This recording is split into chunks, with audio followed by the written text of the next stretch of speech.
મોદીજીએ દેશ વિદેશની 200 હસ્તીની ઉપસ્થિતિમાં શિલાન્યાસ કર્યો. In a short while from now, Honorable Prime Minister Shri Narendra Modi will be arriving here at the venue to lay the foundation stone of the new Parliament building. The new building is an intrinsic part of the vision of Atmanirbhar Bharat. It will be a landmark opportunity to build People's Parliament for the first time since independence. We can see the arrival of the Honorable Prime Minister being greeted there in the traditional manner.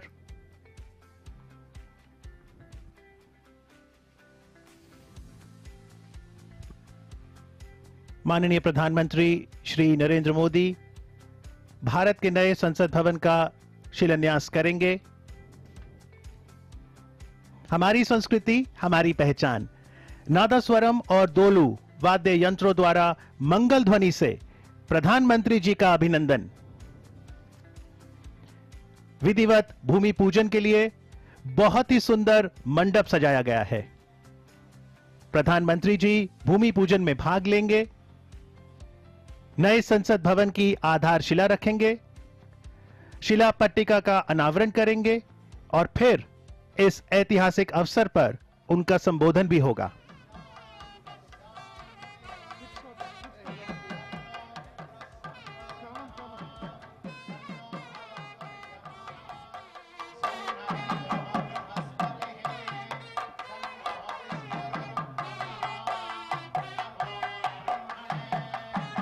Bharat की परंपरा है शुभ कार्य का आरंभ रिद्धि सिद्धि के दाता गणेश वंदना से होता है.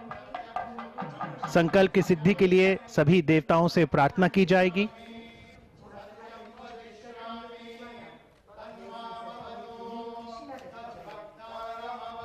सर्व धर्म प्रार्थना के लिए इस अवसर पर सभी धर्म गुरुओं की गरिमामयी उपस्थिति भी है. शांति है.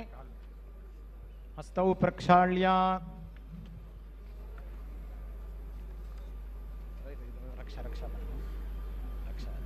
अपवित्रः पवित्रो वा सर्वावस्थांगतोऽपि वा यस्परेत् पुण्डरीकाक्षं सबाह्याभ्यन्तरः शुचिः पुण्डरीकाक्षः पुनातो पुण्डरीकाक्षः पुनातो पुण्डरीकाक्षः पुनातो.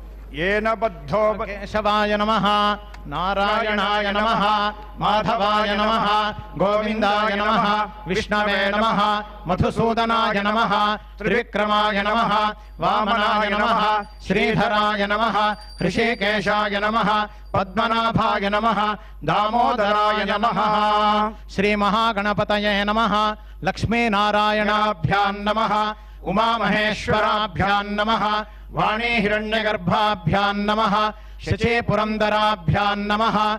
अरुंधते वसिष्ठाभ्यां नमः. सीतारामाभ्यां नमः. दुर्गायै नमः. गणपतये नमः. क्षेत्रपालाय नमः. वास्तुपुरुषाय नमः. मातृभ्यो नमः. पितृभ्यो नमः. गुरुभ्यो नमः. आचार्येभ्यो नमः. इष्टदेवताभ्यो नमः. कुलदेवताभ्यो नमः. ग्रामदेवताभ्यो नमः. स्थानदेवताभ्यो नमः. वास्तुदेवताभ्यो नमः. सर्वेभ्यो देवेभ्यो नमः. सर्वेभ्यो महाजनेभ्यो नमः. करिष्यमाणस्य कर्मणः आरंभ मुहूर्तः सुमुहूर्तोऽस्त्वित्यनुगृह्णन्तु. सुमुहूर्तोऽस्तु. तदेव लग्नं सुदिनं तदेव ताराबलं चन्द्रबलं तदेव विद्याबलं दैवबलं तदेव लक्ष्मीपते ते ह्रियुगं स्मरामि. ध्रुवं ते राजा वरुणो ध्रुवं देवो बृहस्पतिः ध्रुवं त इन्द्रश्चाग्निश्च राष्ट्रं धारयतां ध्रुवम्.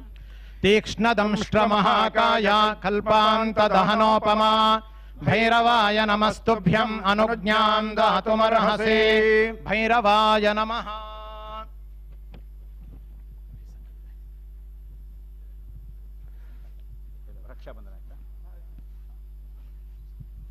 अभी इदानीं संकल्पः. पुष्पाक्षतान् गृहीत्वा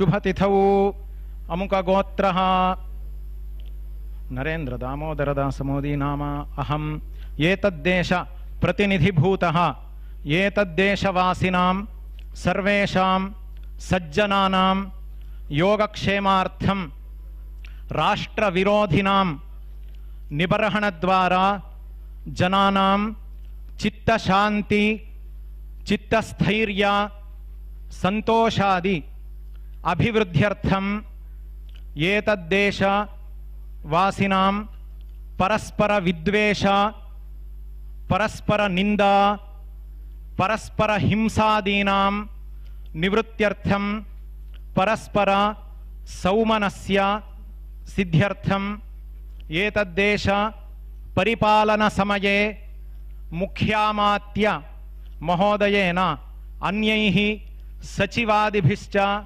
योग्य निर्णय स्वीकरणादिद्वारा एतद्देश अभिवृद्ध्यर्थं एतद्राष्ट्र परिपालनांगभूत कार्यालय भवन निर्माण कार्यस्य निर्विघ्नेन परिसमाप्त्यर्थं आदित्यादीनां नवानां ग्रहाणां अनुकूलता सिद्ध्यर्थं नवग्रह प्रार्थनं भूदेवता प्रार्थनम् अनंत कूर्म वराह देवता प्रार्थनम् इंद्रादि दिक्पालक देवता प्रार्थनं संकल्पित सकल कार्यस्य निर्विघ्नता सिद्ध्यर्थं महागणपति प्रार्थना पुरस्सरं संसद्भवन निर्माणांगत्वेन आधारशिला स्थापन पूजनाख्यं कर्म करिष्ये। मुदैति सर्वं तत्सुप्तस्य तथैवेति दूरंगमं ज्योतिषां ज्योतिरेकं तन्मे मनः शिव संकल्पमस्तु। नमो गुरुभ्यो गुरुपादुकाभ्यो नमः परेभ्यः परपादुकाभ्यः आचार्य सिद्धेश्वर पादुकाभ्यो नमोस्तु लक्ष्मीपति पादुकाभ्यः श्री सद्गुरु चरणारविन्दाभ्यां नमः। सुमुखश्चैकदन्तश्च कपिलो गजकर्णकः लंबोदरश्च विकटो विघ्नराजो गणाधिपः धूमकेतुर्गणाध्यक्षः फालचन्द्रो गजाननः। द्वादशैतानि नामानि यः पठेत् शृणुयादपि विद्यारंभे विवाहे च प्रवेशे निर्गमे तथा संग्रामे सर्वकार्येषु विघ्नस्तस्य न जायते। शुक्लांबरधरं विष्णुं शशिवर्णं चतुर्भुजं प्रसन्नवदनं ध्यायेत् सर्वविघ्नोपशान्तये। अभीप्सितार्थसिद्ध्यर्थं पूजितो यस्वरैरपि सर्वविघ्नच्छिदे तस्मै गणाधिपतये नमः। गणानां त्वा गणपतिगुं हवामहे कविं कवीनामुपमश्रवस्तमम् ज्येष्ठराजं ब्रह्मणां ब्रह्मणस्पत आनः शृण्वन्नोतिभिः सीदसादनम्। नमो व्रातपतये नमो गणपतये नमः प्रमथपतये नमस्ते अस्तु लंबोदरायैकदन्ताय विघ्ननाशिने शिवसुताय श्रीवरदमूर्तये नमः। नमः वक्रतुण्ड महाकाय सूर्यकोटिसमप्रभा निर्विघ्नं कुरु मे देव सर्वकार्येषु सर्वदा। श्रीमहागणपतये नमः। सर्वोपचारार्थे गन्धाक्षतपत्रपुष्पाणि समर्पयामि। क्षेत्रस्य पतिना वयगं हित। अभी नया संसद भवन के निर्माण हेतु सभी कार्य निर्विघ्न से संपन्न हो, इसलिए भगवान गणेश जी का सबसे पहले प्रार्थना की गई है। सुबह से हमने पूजा सब कुछ किया हुआ था। अब इसके उपरांत क्षेत्रपाल की प्रार्थना करके उसके बाद भूमाता की प्रार्थना करेंगे। उसके उपरांत अनंत रूपी आदिशेष की पूजा करेंगे। तदुपरांत कूर्म और वराह रूपी भगवान विष्णु की प्रार्थना करेंगे।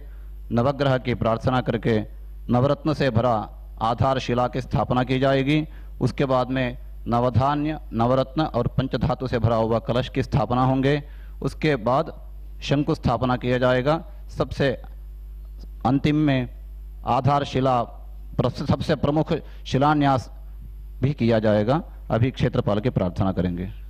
क्षेत्रस्य पतिना भयगुं हितेन भजयामसि गामश्वं पोषयित्वा सनो मृडातीदृशे क्षेत्रपालाय नमः सूर्यशौर्यमथेन्दुरिन्द्र पदवीं सन्मङ्गलं मङ्गलः सद्बुद्धिं च बुधो गुरुश्च गुरुतां शुक्रः शुभं शनिः राहुर्बाहुबलं करोतु विपुलं केतुः कुलस्योन्नतिं नित्यं प्रीतिकरा भवन्तु सततं सर्वेऽनुकूलाग्रहाः आरोग्यं पद्मबन्धुर्वितरतु नितरां सम्पदं शीतरश्मिः भूलाभं भूमिपुत्रः सकलगुणयुतां वाग्विभूतिं च सौम्यः सौभाग्यं देवमन्त्री रिपुभयशमनं भार्गवः शौर्यमार्किः दीर्घायुः सैंहिकेयो विपुलतरयशः केतुराचन्द्रतारम्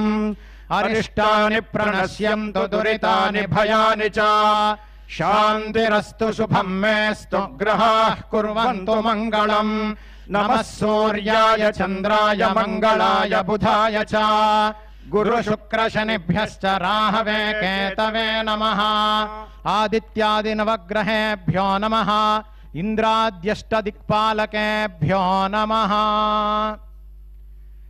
श्यामां विचित्रां शुकरत्नभूषणां पद्मासनां तुङ्गपयोधरानताम् इन्दीवरे द्वे नवशालिमञ्जरीं शुकं दधानां स्वधामहे वराङ्कुशौ पाशमभीतिमुद्रां करैर्वहन्तीं कमलासनस्थां बालार्ककोटिप्रतिभां त्रिनेत्रां भजेऽहमम्बां जगदीश्वरीं ताम् महेद्यौः पृथिवी च न इमं यज्ञं मिमिक्षताम् पिप्रतान्नो भरीमभिः धनुर्धरायै विद्महे सर्वसिद्ध्यै च धीमहि तन्नो धरा प्रचोदयात् भूदेव्यै नमः सर्वोपचारार्थे गन्धाक्षतपत्रपुष्पाणि समर्पयामि खननार्थमनुज्ञां देहि ओम ह्रीं स्फुर स्फुर प्रस्फुर प्रस्फुर घोर घोर तरतनुरूप चट चट प्रचट प्रचट कह कह वम वम बंध बंध घातय घातय हुंफट श्लीं पशु हुंफट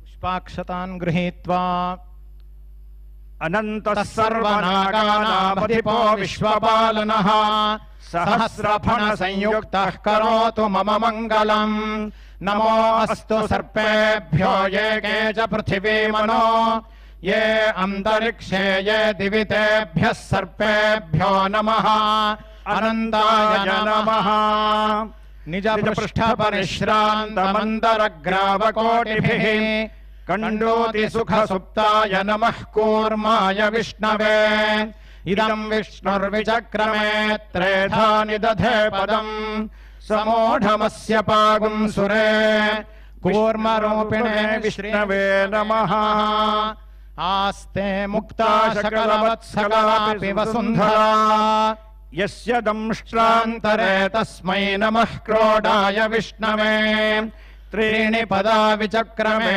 विष्णुर्गोपा अदाभ्यः अतो धर्माणि धारयन् वराहरूपिणे श्रीविष्णवे नमः सर्वोपचारार्थे गन्धाक्षतपत्रपुष्पाणि समर्पयामि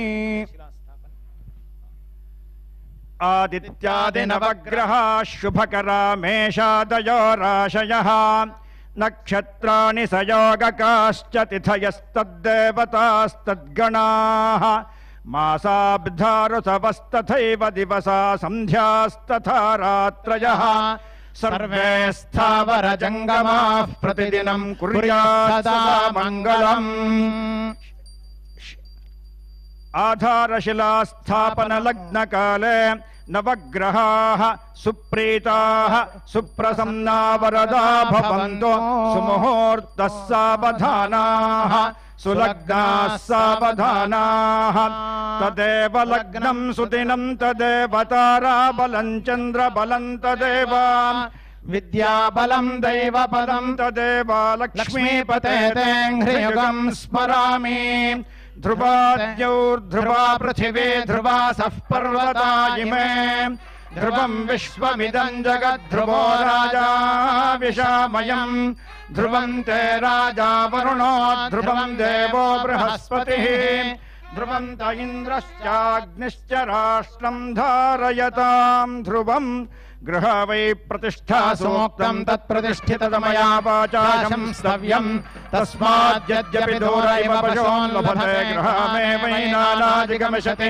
गृहा हि पशूनां प्रतिष्ठा प्रतिष्ठा नरिय प्रजां मे गोपाय अमृतत्वाय जीवसे जाताञ्जनिष्यमाणाञ्च अमृते सत्ये प्रतिष्ठिता आधारशिला स्थापन मुहूर्तः सुमुहूर्तोऽस्मित्यनुगृह्णन्तु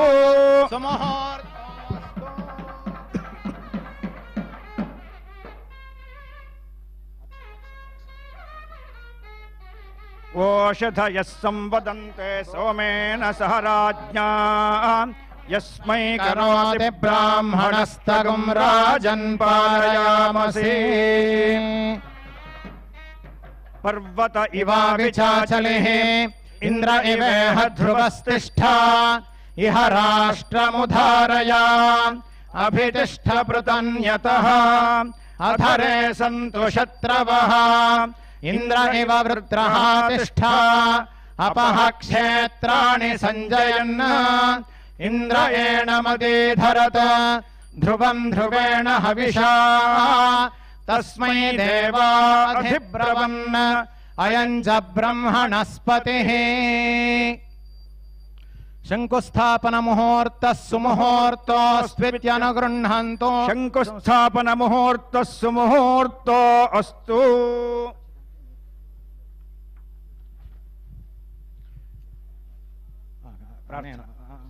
प्रार्थना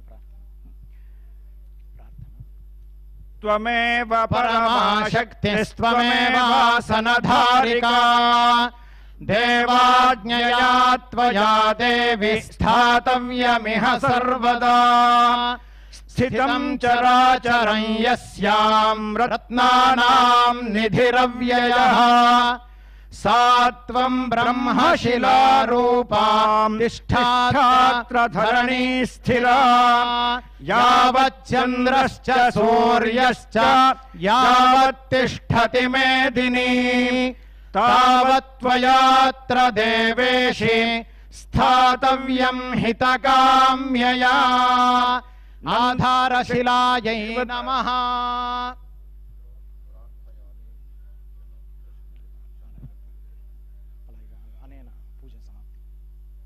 अनेन आधारशिलास्थापन भूदेवतादि पूजनेन श्री परमेश्वरः प्रीयताम् कायेन वाचा मनसेन्द्रियैर्वा बुद्ध्यात्मना वा प्रकृतिस्वभावात् करोमि यद्यत् सकलं परस्मै नारायणायेति समर्पयामि। ओम तत्सत्। ओम सहना भवतु सहनौ भुनक्तु सह वीर्यं करवावहै तेजस्विनावधीतमस्तु मा विद्विषावहै। ओम शांति शांति शांतिः।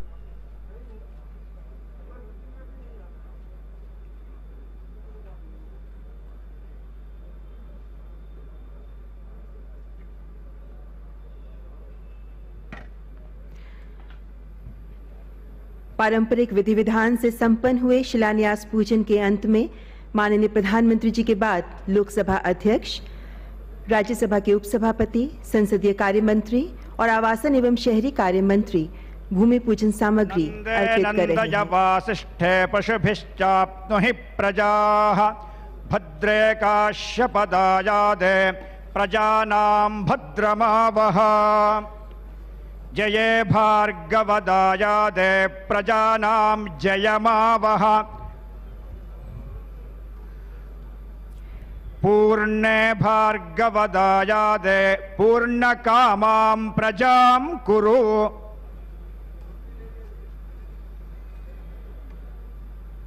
मान्यवर, हमारे देश की लोकतंत्र की परंपराएं त्वमेव परमा शक्तिस्त्वमेव सनधारिका देवाज्ञया त्वया देवी स्थातव्यमिह सर्वदा।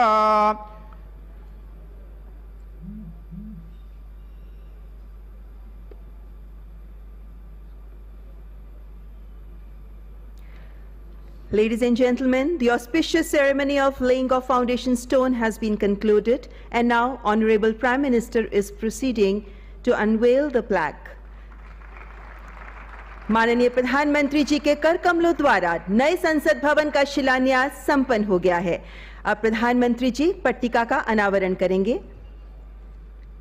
मान्यवर, हमारे देश में लोकतंत्र की परंपराएं इस पुण्य भूमि पर हमारे यशस्वी पूर्वजों की हजारों वर्ष पुरानी पीढ़ियों से चली आ रही हैं, निरंतर समृद्ध और मजबूत हो रही हैं। वैदिक ऋषि कामना करते हैं, ओम सहनाववतु सहनौ भुनक्तु सह वीर्य करवावहै तेजस्विनावधीतमस्तु मा विद्विषावहै। माननीय प्रधानमंत्री जी पट्टिका का अनावरण करने के लिए जाते हुए और प्रधानमंत्री जी के साथ आदरणीय लोकसभा अध्यक्ष समेत विशिष्ट अतिथिगण भी पट्टिका अनावरण में प्रधानमंत्री जी के साथ। माननीय प्रधानमंत्री जी द्वारा नए संसद भवन की स्मृति पट्टिका का अनावरण, जिस पर अंकित है 10 दिसंबर 2020 की वो तारीख जब कोरोना काल में पूरा विश्व आशंकित है, भारत बढ़ चला है नए संकल्पों की ओर। किसी राष्ट्र के इतिहास में कुछ अवसर मील पत्थर जैसे होते हैं, जब राष्ट्र अपनी गौरवमय यात्रा को पीछे मुड़कर देखता है और गर्व तथा विश्वास के साथ अगला महत्वपूर्ण कदम रखता है। आज संसद के नए भवन की इमारत का शिलान्यास भी ऐसा ही एक कदम है और आज का भारत तो युवा ऊर्जा से उज्ज्वलित अपने सपनों को पूरा करने की स्वच्छंद आकांक्षाओं के आसमान में परवाज को अधीर है। आज भारत वैश्विक पटल पर अपनी छाप अंकित कर रहा है। नई इमारत विश्व के सबसे बड़े लोकतंत्र के गौरव के अनुरूप ही होगी। सजातो येन जातेन याति वंशः समुन्नितम, यानी कुछ नया होने से स्थान या स्वरूप के परिवर्तित होने से भी परंपराओं की ही श्रीवृद्धि होती है। इन मायनों में बहुत पावन है आज का ये अवसर। Ladies and gentlemen, on this historic occasion, we extend gracious welcome to eminent guests on the dais. We welcome Honorable Prime Minister, Speaker Lok Sabha, Shri Om Birla, Cabinet Minister for Parliamentary Affairs, Shri Prahlad Venkatesh Joshi, Leader of Opposition, Rajya Sabha, Shri Ghulam Nabi Azad, Deputy Chairman, Rajya Sabha, Shri Harivansh Narayan Singh, Minister of State for Housing and Urban Affairs, Independent Charge, Shri Hardeep Singh Puri, and we warmly welcome Council of Ministers of Union Government, Governors, Lieutenant Governors, Chief Ministers and Administrators of States and Union Territories, Speakers and Deputy Speakers of State Assemblies, Chairpersons and Deputy Chairpersons of State Councils, Members and ex-members of Parliament, MLAs of State Assemblies, Speakers of the Parliaments of all the countries of the world, Heads of Foreign Missions, Heads of Indian Missions Abroad, our esteemed guests and dignitaries, leaders and representatives from all the parties and all the countrymen who are joining us either physically or via virtual mode and witnessing this glorious occasion. मान्यवर, अनेकता में एकता भारत की ताकत है। विश्व में ऐसा कोई देश नहीं है जहां इतने धर्मों के लोग एक साथ सौहार्द से रहते हों। आज के इस पावन अवसर पर बौद्ध, जैन, सिख, बहाई, इस्लाम, यहूदी, पारसी और हिंदू धर्मों के धर्मगुरु अपना आशीर्वाद देने के लिए यहाँ उपस्थित हैं। सर्वधर्म प्रार्थना के माध्यम से आइए लेते हैं इन धर्म गुरुओं का आशीर्वाद।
नमो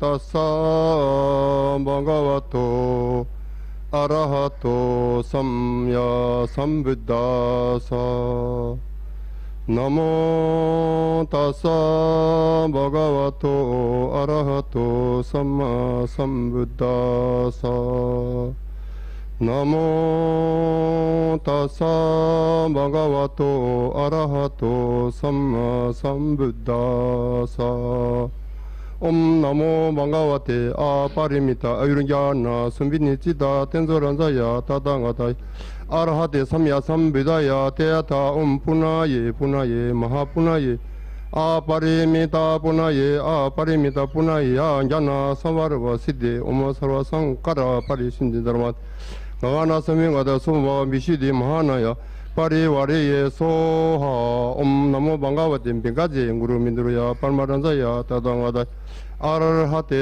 सम्या सम्बुद्धाया तेयथा भिगाजे महाभिगाजे रंजा समिंगदे ये सोहा ओम ये धर्म हे दुबामा हे dunde ken dadanga do he wa de de ken da yoniron ewa madi mahasharma na yeso mahasharma na yeso jide ya be jaga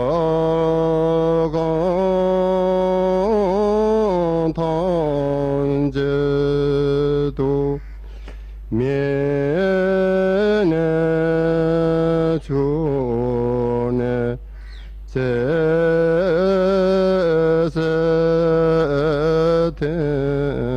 tembaso matumuge geba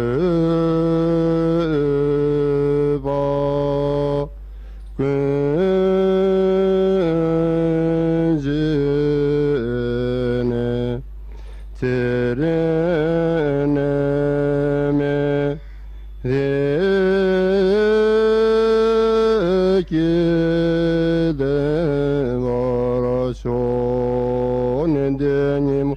dele tendele nime goyan dele ninzen da do dele be kuncho sumye da she sho। प्रभु यीशु ने कहा, तुम में से कौन है जो घर बनाना चाहता हो और पहले बैठकर खर्च ना जोड़े कि पूरा करने की समर्थ मेरे पास है कि नहीं।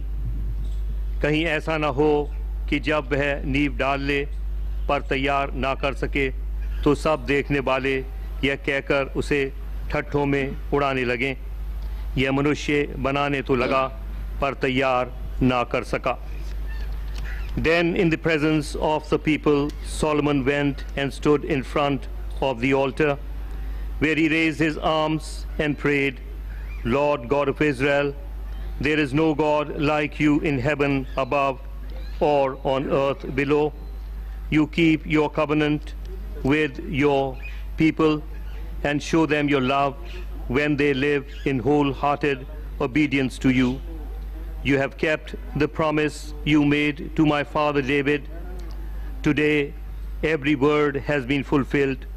And now, Lord God of Israel, I pray that you will also keep the other promises you made to my father when you told him that there would always be one of his descendants ruling as king of Israel, provided they obeyed you as carefully as he did. So now, O God of Israel, let everything come true that you promised my father David, your servant. प्रभु यीशु ने कहा, इसलिए जो कोई मेरी ये बातें सुनकर उन्हें मानता है वह उस बुद्धिमान मनुष्य के समान ठहरेगा जिसने अपना घर चट्टान पर बनाया, और मेघ बरसा और बाढ़ आई और आंधियां चलीं और उस घर से टकराईं, फिर भी वह नहीं गिरा क्योंकि उसकी नींव चट्टान पर डाली गई थी। परमेश्वर अपने वचन के पढ़े सुने जाने पर आशीष दे। आमीन।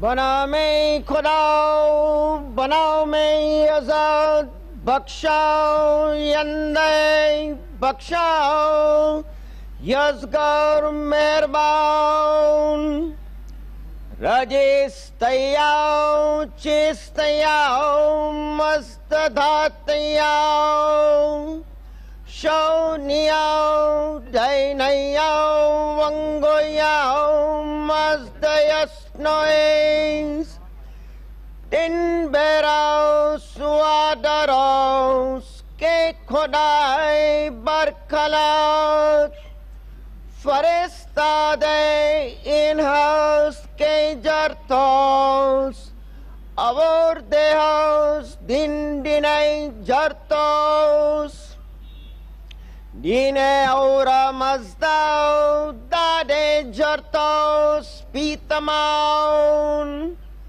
Shone Hashem Vahu Estem Asting Usta Asti Usta Hamai Yad Ashai Vaistau Yashem। बहाई प्रार्थना।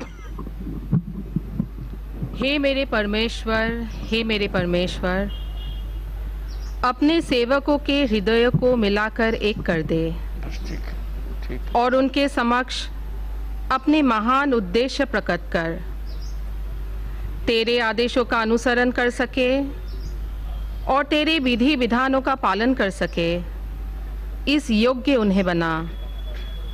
हे परमेश्वर, उनके प्रयासों में उनकी सहायता कर और उन्हें अपनी सेवा करने की शक्ति प्रदान कर।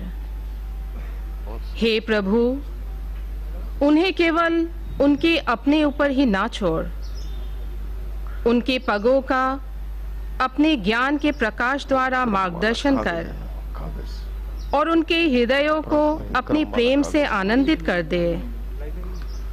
सत्य ही तू उनका सहायक और उनका स्वामी है। बहावला।